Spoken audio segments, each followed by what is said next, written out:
আমি আপনাদের সামনে আমার স্বরচিত একটি কবিতা আবৃত্তি করব। কবিতার নাম দ্বিতীয় স্বাধীনতা। অগ্নিঝরা রক্তাক্ত ক্ষতবিক্ষত 24শে জুলাই, সন্তান হারা, ভাই হারা, বোন হারা, পিতামাতা স্বামী হারা মজলুম মানুষের আর্তনাদ। আকাশ বাতাস ভারী হয়েছিল জালিমের জুলুমে, বুলেটের আঘাতে ঝাঁঝরা হয়ে গেছে কত শত বুক। খুনি ডাইনির দোসরেরা লাশের উপর করে নৃত্য।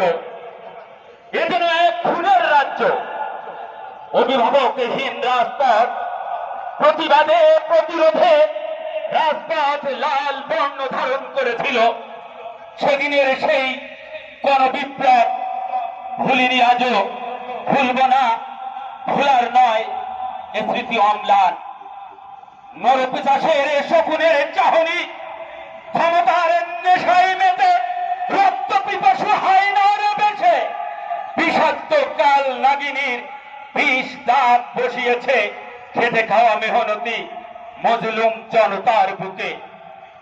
রক্তাক্ত প্রান্তর পেরিয়ে অবশেষে উদিত হলো স্বাধীনতার লাল সূর্য।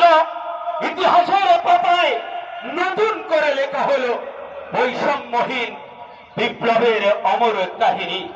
বাঁধ ভাঙা উল্লাস, বিজয় এসেছে গৌরবে এক নদী রক্ত পেরিয়ে, উত্তাল তরঙ্গ পেরিয়ে সাগরের বুকে পাহাড় সম ঢেউ মারিয়ে এসেছে আবারও ফিরে ৩৬ জুলাই গণ অভ্যুত্থান।